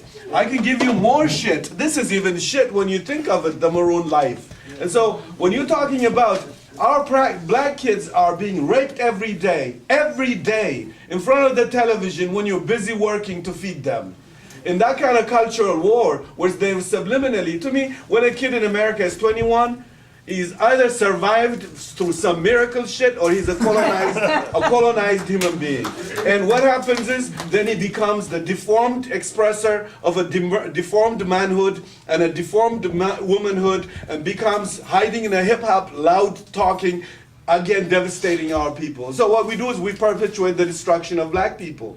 And so, to me, I think what you have to do is, we have to create a Maroon settlement. For example, I think black people should throw the television out. You know, first. Whites are beginning to do that, by the way. And yet, statistically, black people are number one in owning television sets. And watching. Radio sets. VCRs, number one. Number two, Hispanics. And number three, white people. Look at it. Can you imagine white people who are generating the salad bar of culture watch less of the shit they produce, and we consume 99% of what they do unconditionally? And can you imagine that we're normal? No, we're not normal people. And I think when I look at the Maroons, what I see is that we are not normal people. We apologize just to get by. Period. But when it comes to like the war, what's happening to black kids, every non-white kid grows up in America silently ravaged, not knowing why people who look like him don't look right. And you know, in getting back, you were talking about Put the shit back. teachers. It makes me think about the fear that you don't know what will happen with these children. But I happen to be a teacher here in Washington, and I taught children that, quote unquote, they would call high risk, but I don't believe in that. And these children were coming to high school, practically illiterate, and leaving high school. Some of them were leaving high school like having dreams of you just getting a job. The college rate went up. You know why? Because there was a cultural center that's like the heartbeat of this school, that a teacher there, it's to me, it's a modern day Maroon. She makes sure they know about Africa. She makes sure they know about their history and where they come from, and that's empowering to them. Because for me, I had one African history class at Hampton University, and that was because I opted to take it. And I hated history throughout my life because I didn't care about I didn't care about white history. I did not like history. Now I love history because I connect with it. It's my history. I own it. I don't care about white history or white culture because I'm not white. I'm black. I know a lot of people have comments. I want everyone who has a comment to raise their hand. We're going to get to everyone. But you were waiting a long time in the back. Go ahead. I'm sorry. I don't want you to forget.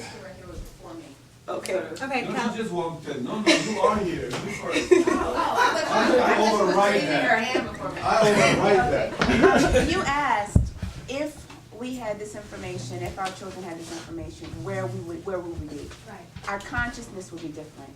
Our thinking would be different. So we wouldn't be in this room having this discussion. The way we think of ourselves individually, our story would come from the inside out. Our thoughts would come from the inside out. And so therefore, it wouldn't be so easy for people to control what it is we think, because we would be thinking from the inside out if we understood that we come from a history of people who not just escaped or not just revolted, but revolted, escaped, and survived. And so therefore we have something to go back to. We have actually history that we can look back to. We can Sankofa, and it would make sense. It would mean something to us, and so therefore we can take that information and move forward into our own future from our perspective versus where we are now. Me coming from South Carolina, coming from the Sea Islands, coming from the Gullah Geechee people, my internalized depression was so deep that I escaped. I had to get rid of the language because the language is negative to our people down there, and so you would never know based upon how I sound that I'm from Charleston and from Owendar and from the Gullah Geechee people of South Carolina, because it's internalized depression. So yeah, we got different areas, and this is just one way. But learning our history is important, and learning our history from our perspective. It ain't about somebody telling us what it is we have done. That's what we know now. And and that's why we're having to have this discussion. We've got to learn it from our inside out. I'll be very, very quick.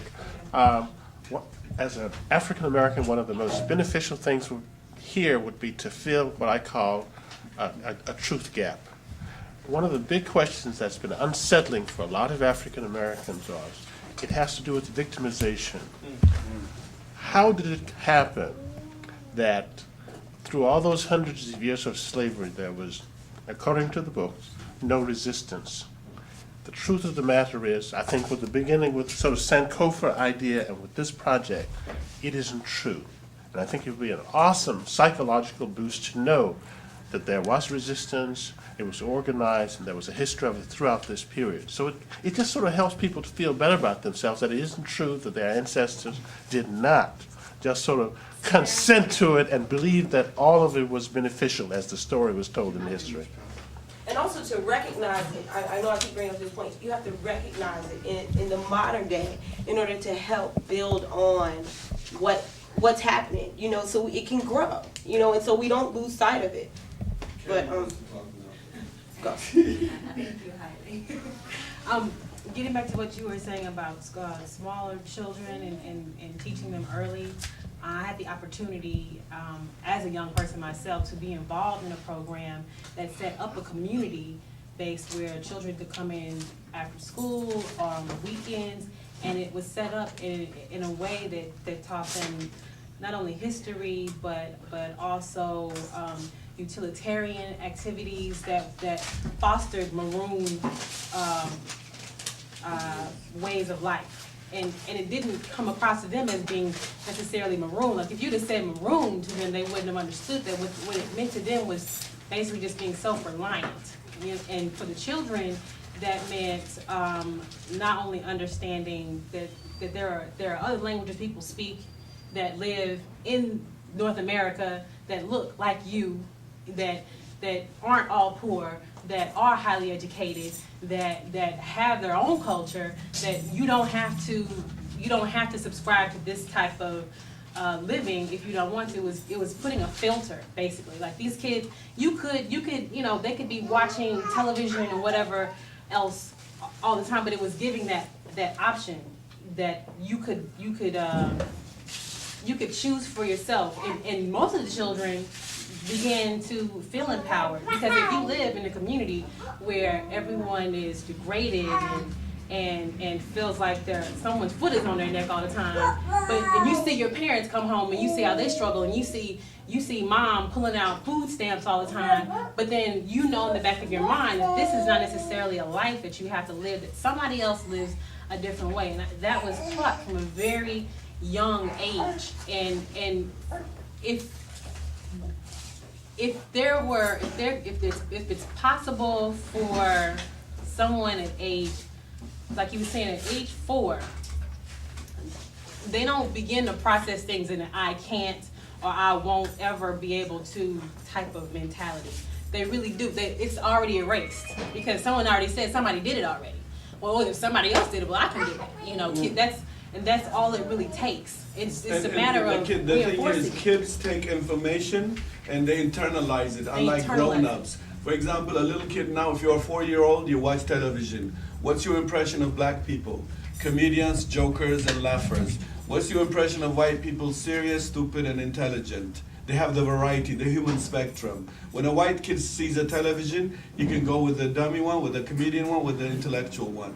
Black people, the hope they see is this way. Michael Jordan is the only way out. And if I'm not, and then you're frustrated. So black kids grow up and say, I don't think there's a role for me here. Or I have to be a comedian, funny and grotesque like this one. That's the choice that's left. And I think the question, I would answer this. If black people, for example, were in power of their history, there would have been a black producer now, a film that blacks don't have to bluesy cry, that all producers are white, there's not a single black producer. If black people knew their history, they would have had their own production company. If black people knew their history and were empowered, they would have black banks all over, and I don't have to be subjected to a racist bank. If black people, were empowered with their history, I could go as a filmmaker and say to a man, we're making a film about this grandmother from Louisiana, whom you identify, let's produce it. I don't have to beg a white producer to do my films. And then, if black people knew their history, they would be, like, more than anybody as cash crop. In the world, the only race whose voice is copywritten by the white race is the black race. Physical, physical dance, even when you march, even when they water hose you, they own it. For you want to see that film, you pay them arms and legs. That's why most of us can't make a movie, because we can't afford to buy the footage. When they bombed Ethiopia, for example, when they were gassing my people, I can't afford to buy the footage. But a white kid could go and his cousin will identify with him to use it. So the complicated matter is that we cannot even define our own history and plot our own way of living because we are so, we don't see the precedent. You know, my kids always tell me, for example, why I have this place. It gives me so much a headache. But I want my kids to know that a black man and a black woman, my wife and me, can come up with an idea and try to run it, however awkward and whatever the struggle is. We want them to know not to be born into everything is owned by white people and you work for them. It's a bad silent message that ravages black kids. Because to me, ownership, I teach at Howard, the biggest problem is to make a Howard kid realize he can own his own intellectual property because he comes already conditioned to sell it. And he asks me every day, how can I sell what I got? And I said to him, well, you should really go to a voodoo doctor because who knows you're going to sell this shit, but why don't you develop a talent, a skill? Why don't you say, can you help me be a better filmmaker than how can I sell my ass? You know, how can you have a film school with students that come to ask you, how can I sell my ass? You know, and to me, this is not normal. I don't see white kids going to say, how can I sell my ass? They're just going to say, I want to be learning a filmmaker because I want to unseat Spielberg. I want to be a better filmmaker than him. It's a precedent they have seen. So black kids come to universities to be employees, looking for a job, as you said. Parents do that, tell that. It worries me, even as I talk, you hear me. It worries me if my kid's not going to have a job. It scares me.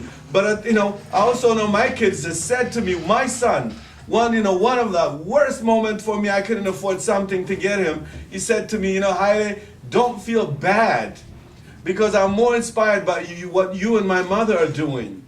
To me, initially I thought money was important and I wanted to go to major in business. But now I want to find something like you and Ma that I love. When he said that to me, then I said, shit, everything we've worked somewhere sooner or later is going to work on our children. Catherine was waiting for a long time. Andrew, you want to go? Go ahead. Go, Catherine, go. Talk. Okay. I have 3 questions. One, what's your name again? Kelly. Kelly. One is to Kelly, and then after you respond, you have 2 others. The children that you worked with, did they have discipline and or attention problems, and how did you deal with that, if so? You know, because I was one of those kids that they labeled as having attention and behavioral problems. Yeah. I never even put that in their mind. You don't say to a child, "You're bad." You don't. No, it's a matter of the language that you use with the child and how you deal with. If a child's acting out, they probably need more attention. Okay. You know, and it's a matter of finding out where their needs were. And once those needs were met, because sometimes they go home, they never see their parents, because they have 2 and 3 jobs. So sometimes it's a matter of finding out what happened at school. You know, are you okay? And putting a child at ease. They want to absorb everything that you're teaching them. But they can't do that if there's too many things clogging. So we would spend time where, you know, you sit in a circle and you talk. We say 15 minutes a day. We just whatever. Who wants to talk about whatever it is and get off their minds. And then later on you can incorporate that back into another lesson. So you can compile whatever it is that is bothering or creating filter so that you can't teach. But most of the time, these children are eager to come in and learn. It's a matter of putting a foundation down and knowing there's routine every day. Every time you come in, it's not just like kids get up in the morning. They're programmed now to turn on the radio, then turn the TV on, watch the TV, sit with a bowl of cereal in front of the TV, not eat at the table with their families and talk. They're programmed because this is the things that happen. They've learned to they have to they've been raising themselves. So what they want is for someone to just give them foundation. The parents themselves watch 3 TV, one in the bedroom and the There's television all over the house. No one eats at the same time. No one talks to each other. All the doors are closed in the house. And no one even sees each other coming in. And also hypertension. Black kids' hypertension comes from being contained, being in They're prison. being They contained silently like that, and know. it's We just all giving know, them all of voice. us, until we find why is it that a lot of black kids go in prison and become poets in They just need contained a voice. situation. That's They all. find an outlet. So to me, outlet is the problem of black kids. It's not like all this hypertension psychological analysis that is for white scum being dumped on black kids. Black kids know from day one, silently, this country let them know that their options are closed if they don't jump higher than Michael Jordan. And even, go ahead. Okay, finish what you're saying then. No, I was just gonna, thinking about every single place is institutionalized, even with our religions. You just assume that you're a Christian. I had someone tell me that, I was raised Christian. And for me to, disavow to my family, no, I'm not a Christian. I don't want to do that anymore. That's like blasphemy. You don't say you're not a Christian in America. What? Jesus Christ is coming back. And that's what they're waiting on. So all of these institutions you have to be mindful of in your daily life with whatever you take on, however you create your discipline. Because not only is it the outlet, it's the discipline. The discipline of Christianity is great. You have your rituals every single time, and those rituals you set up for yourself. That Right. ritual has to be in place in order these children feel spiritually connected, and emotionally connected, and it's something that you have to do every time. Don't give them somebody else's label. Yeah, exactly. Yeah. So I have two other questions. One is, these are broad questions, just because I feel that rarely do we have the opportunity to really. Spending on Africa. That's not supposed to empower us. Really do we have the opportunity to really. So I want to raise some questions, and I'm really seriously interested in hearing people's responses, because these are genuine questions for me. One is this. Asa, raises the issue of her relationship to a lot of things, but specifically her relationship to her language, right? Now, as black people, there's a lot of language issues we have to deal with. One is, how do we speak, right? How do we speak in the different places, both in the U.S., in different regions of the U.S., in different parts of the Caribbean, in different parts of Africa? Is this, if we are speaking something which is a fusion, right, of some European language, right, and the language that our African people spoke long ago, is it a language, is it a dialect, is it not, right? So there's a whole issue, particularly in the Caribbean region, of in the US you talk about Ebonics, in the Caribbean, in Jamaica you speak about Jamaican patois, whatever. What language do we use to communicate, right, and to set the bar for how we educate our children in the future? What role should indigenous African languages play in the future of how we plan our educational curriculum? This is a real question. Wait. So I just want to throw the questions out there, and then so that's a question I really want to hear. Question one. That's question one. The second question is, if the Maroons are some of the strongest warriors in our tradition, and if we are at war, do we have a responsibility to make our children warriors now? Yes. What does that mean? Okay. And what does that mean? So those are my I want to questions. answer your education question, because as an educator and as a scholar, I don't think it matters. I try to break the Queen's language, and it's just because I think I'm smart. I think I'm smart if I know I'm not illiterate. I know how to read. I know how to research. I know how to get out there and navigate myself through white America, black America, the ghettos, wherever I'm traveling. So as long as I'm speaking and you understand the information that I'm trying to convey, that's it. Who cares if I say information, right? It's information. It's not about how you speak. It's just information. You don't think how you speak matters? If I wanted to, but I could get around white people and talk how I want to talk, like I'm just with anybody else. I can talk any way I want to talk. I think that's the beauty in the black people. Can we have him answer? Part of the victimization in the United States with African Americans has been about language, and the lie is that you can only speak one language and speak only one dialect. Right. Just the opposite. You can speak many different languages, many different dialects, and personalize it to the situation, just like people do everywhere. But also here I want to add something. Language also is a weapon of resistance. For example, Gitchi, the negative side of Gitchi is to dwarf, to kill it, or is a war. So what we have to know is there's a war we have to be sensitized, and that is when you create a climate to dwarf other people's language. Okay, you're killing also a part of their history. And so it's not necessarily what I speak now, but around the world now, for example, more and more African intellectuals would speak French, would speak Portuguese more than their local, because their local is considered a primitive language. And so what we have to know is it depends on the circumstances. For example, the Suriname Maroons, created a hybrid. Out of their own historical circumstances, they mixed a little Dutch and a whole lot of Ghanaian, Adinkira, Akan kind of language, and created a hybrid. Haiti too? Yeah. And so to me, we have to know we cannot be bourgeois about language. Meaning, for example, the black American bourgeois are embarrassed with certain kind of speech pattern. That's why they went berserk. When the issue of Ebonics came, they didn't discuss it intellectually. They just panicked because they only know its association in negative terms. But when you realize it comes from a resistance, a struggle, people will embrace it. Again, it goes back to information education. Now, Gitchi, I came to Howard, one sister, brilliant sister, her biggest problem was she was a closet Gitchi. Okay? What was that? Who attacked her? Comes out of a very, very cultured area. She has more to claim the residual of Africa. Coming to Howard, where Afro and everything, okay, the dashiki is king, yet she's really the true link to Africa, uneroded, because in her speech pattern, Africa has survived more than the sister from Oakland, than the sister from Detroit. She's more connected to Africa. But what? Howard University, the environment of white supremacy, carried by the black people who carry the virus of white supremacy, always do go around killing the resistance aspect of black language. For example, in slavery time, what I learned was how sophisticated black people were in talking in front of the white people in codes. And black American bourgeoisies have killed all that when they just put down Ebonics without examination. So there is in language resistance, but we don't have to always bring a complex.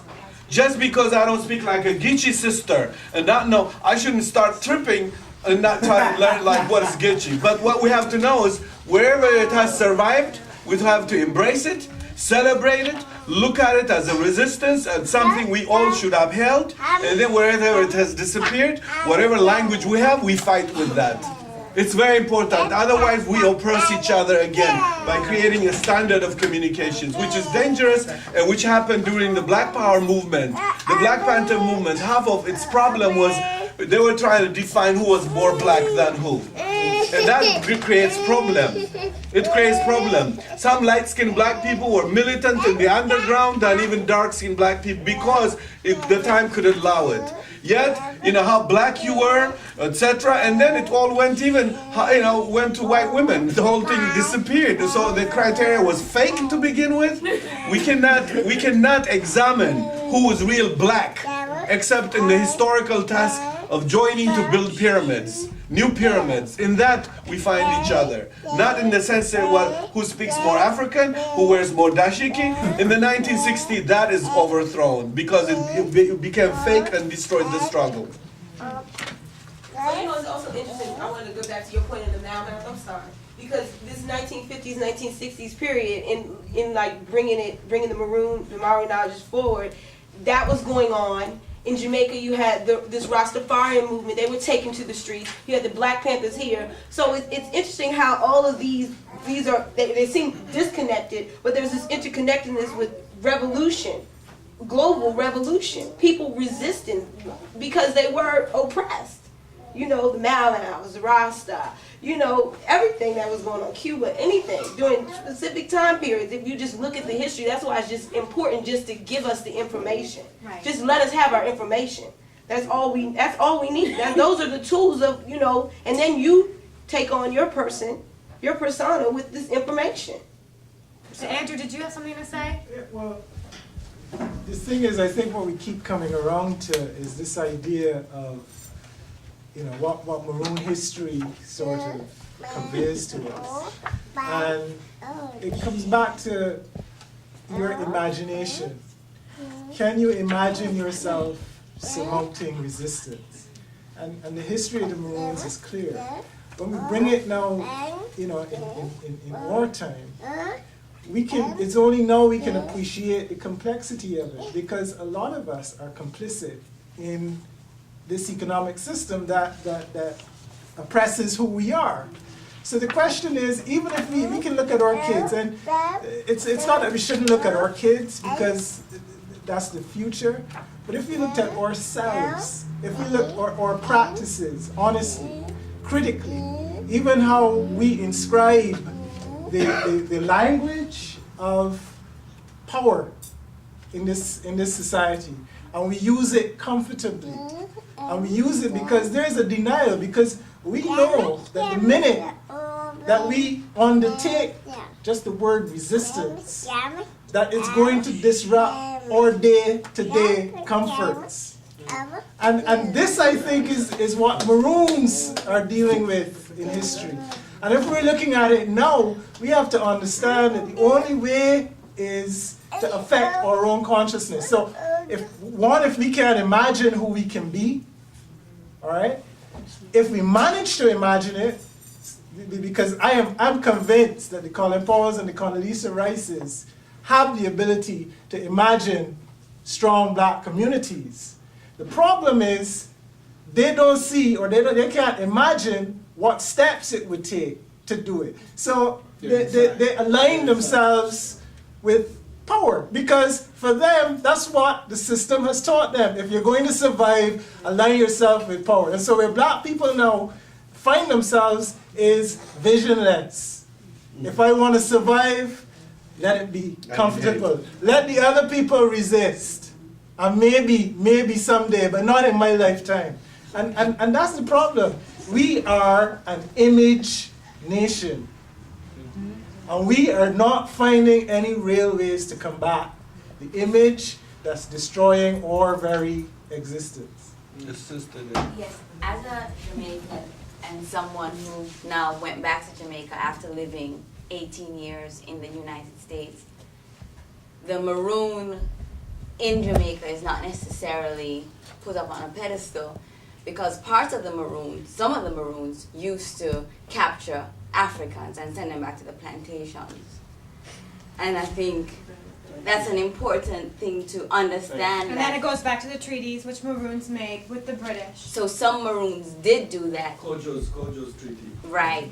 So at this point in my life, I think an issue, one of the things that I'm trying to decide is whether or not I try to form a Maroon community with like-minded people, or you try to change the system. You're in the beast, or you jump on the ship and you try to go to wherever your people are and try to change the system. And I think that either way you take, as long as you're struggling, is a good one. But let me just say this here. The Maroon movement has that face.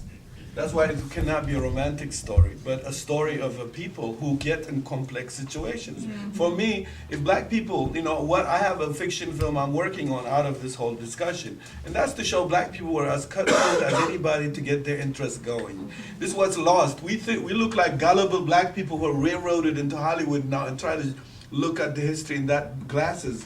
But the kind of black people that existed were they were manipulators for their freedom. They would do anything to be free. So in the Maroon Treaty, there was this, what you have to look at is, why I'm responding to you is, for my encounter in Jamaica, bourgeoisie, especially the bourgeois Jamaicans, they have good excuse not to deal with the Maroon issue. What they do is they quickly run to the ones who gave up the Maroons to the British.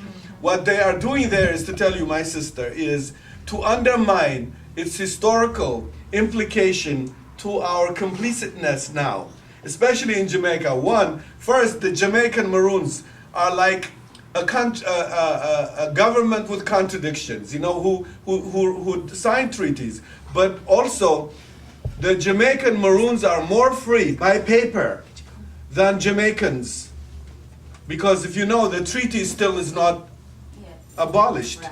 So what the Jamaican bourgeoisie historically has not faced is that the Jamaican Maroons demanded a very complex society of autonomy that the Jamaican subsequent governments outside the guy they hanged that they gave him back, and the Maroons caught him and gave him, what's his name? Bogle, Yeah, and Bogle. Snapshot. For example, outside his history, most bureaucrats that came acclimated, even Manley tells you how helpless he felt, juxtaposed between the Maroon idea and imperialism. He, either to be Cuba or not. And they couldn't make that leap to be Cuba. And so what happened is, even by the way, the Cuban government is a direct descendant of these black Maroons who went to the mountain. Fidel talks about them. There's a book out on a well-known brother who really just lived in the mountains. And Cuban Revolution is about Maroonism in practical terms. But you know what I want to say to you is, don't let the black bourgeoisies who are not like really talking about true freedom, but a true freedom scares the hell out of them because of their economic placement now. And what they do is they run quickly to the negative aspect of Maroonism. For me to do a film about it, I want to deal with the history of them handing people back also. And going to fight in Africa for white people is a contradiction. But not all Maroons. There were Maroons who understood this. In fact, Kojo was fought and tooth and nail by other Maroons, including Nana, a well-known sister. And so what I'm saying to you is, what you have to push is, look at the negative and the positive, don't romanticize black people, because we cannot imagine the historical placement they were in. You know, Great Britain with all her armies, you know, and you will only have the cockpits, and you have to sign. If not, they could burn you down like they did in Guyana. In a few places, they burned the forest with fire, with black people roasting inside. Look at a film called Burns, you will see that. Black people being burned alive in the forest when they were hiding. And so Kojo had to do certain statesmanship, like Menelik, Emperor Menelik in Ethiopia, defeated the Italians in 1896. Now we are living with the problem, why he didn't throw the Italians all the way out? Why did he leave them in Eritrea? But at that time, if he didn't, whites, English, the French, the Germans, we cannot take humiliation by a black race. We all go back now to revenge. He was having all Europe breathing down his neck, and he said, I will sign. His wife saying, don't sign. But Ethiopia would have not been maybe alive. And so what I'm saying to you here is, do not allow bougie people interpret our history. When I was in Jamaica, I was fed up with these black people tell me quickly about things like that. I told them I knew it, but I looked at it as tactical things that black people did. And it's not to endorse it, but we have to know tactically black people were using their brains. And this is not in the history. We look like gullible. Native Americans march and die, blacks march and die. We don't know the intricacies that took back and forth because whites only documented their intrigue. How they, and then they put statue where they spilled blood. Or a guy who killed so many Indians has a statue in Vancouver, has a statue in America. Yet, even the black people who made mistakes, they have to be honored for the success they achieved. And then we look critically. Toussaint made a lot of mistakes. Dessalines made a lot of mistakes. Christophe made a lot of mistakes. But it doesn't mean they have to be abolished. We use the good to plot the future. And we drop the bad. Exactly. African people now, they do crazy things in Africa. With female circumcision, it's not my shit. I don't want to admire it. But you drop the bad, you take the good. But you don't condemn a whole thing because that's how white destroy other people's culture while they never put down their statue. Look at them. They go all over the world taking people's statue down. But American, even the slave owner has a statue. Okay? They go in Russia, they have Lenin out. They go everywhere. Haile Selassie's statue is out. This is European advice. Kill your history so you become no historyless. In making the world historyless, you create a larger plantation that the early plantation was limited in boundaries. Now it's global plantation. The plantation has Asians. It has all kinds of people, Arabs, everybody with oil and everything, and we are in it. I think black people who know the history of this encounter can give alternative if they study critically the Maroon experience of gain and loss. To me, that is very, very important. That is a key. If not, hey, we will be critical at everything, but we're critical at everything, but we have nothing better to offer? Is this what we offer? Jumping whites can jump too? A black man like this brother who really should be like Shaka in a movie, he should be like some great brother, and he's like footsying with shit and wearing skirt and going like this all the time. Is that black men's the way they live? You create a critical society where you say, this is a game we can't go for. We can't even go for this one when it's bullshit and imitating white. We have to have our own history. Sorry about the chef. I know a lot of people love chef. Sorry. I just want to say one thing, because you were also talking about Jamaica Maroons. But their ability to weave stories is also very powerful to help in combating the ideas of keeping the community together. I remember being shocked when I read a historian that said there's evidence to suggest that Granny Nanny, famous Granny Nanny of the Maroons, may not have existed, but it was a myth to inspire fear in the armies and white people's mind. So and black people especially. Yeah, exactly. Because this is exactly what this brother did here. He wove his Rastafari into Bookman Dunty in looking at it through the timeline, like this rebirth of this divine spirit that once chanted and went up into the mountains to burn and go over to Haiti and resurrect the revolution, and then his birth of his own living God, Tafari, and that was a weaving of his story through his religious philosophy. And your point is to me it's a reflection of you. It's not just about aligning yourself with this army, but it's what you do with yourself and empowering you, and then the numbers strengthen. Knowing this history of resistance. Right, and then you strengthen yourself in the numbers. I'm not going to say I'm going to be identical to this person, identical to this group, but I'm going to identify with myself. And you had a comment? Did you? Oh, yeah, this about how will we identify ourselves if we had an understanding of our history. And it just makes me think about, so I grew up in D.C., and it makes you have an understanding of the black males in school, why they revolt against why what they call is all these different terms, psychological terms they put on our children. It gives you an understanding. It's like passing a torch that this is, it gives you an understanding of who they are, what spirit is making them revolt against this system. Because it's a natural response, if you ask me, for the kids, for the black males, to act the way they're doing this in the school system. Well, let me ask you a question, because you kind of seemed like you were going to answer Catherine's question. Do we raise our children now as warriors with this most mentality? definitely. But warriors doesn't actually necessarily mean, the warrior starts right here. So, I think there's no other way you can raise your children. If not, then somebody else, then the system's going to raise them. So we need to impart especially them black the knowledge. males, because if you go to DC jail, you find a lot of lost Maroons. So if they had this knowledge, they might not be in that position. Oh, most definitely, because all we were doing as kids were trying to express ourselves outside of this system they give you. I think Bob Marley said something that was interesting. I saw a documentary. He said, if I was educated, I'd be a damn fool. And I thought that was powerful, and that's exactly what it is. Children don't have a way to express, I'm doing this because something's wrong with the school system and do these books with all these white people in these books. You know what I'm saying? So it'll give our people, our elders, a better understanding of what's happening. Hip hop, I hear a lot of people talk about hip hop. Hip hop educated me as a youth with Public Enemy, with X-Clan, with people telling you, just all these different things they were explaining to you. They were the first one. At one time, it was cool to wear Malcolm X stuff.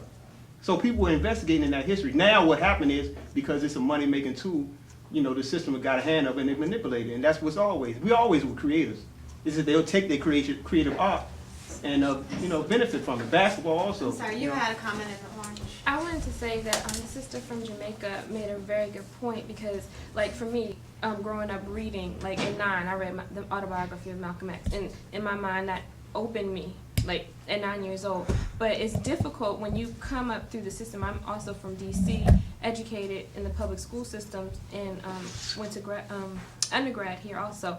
My question is, developing this community, what do you do when everybody who's around you is entrenched in the system? Yeah. It's hard as a young person, to meet many other people other than a forum like this that kind of think like I do. A lot of people feel like we're just in silos.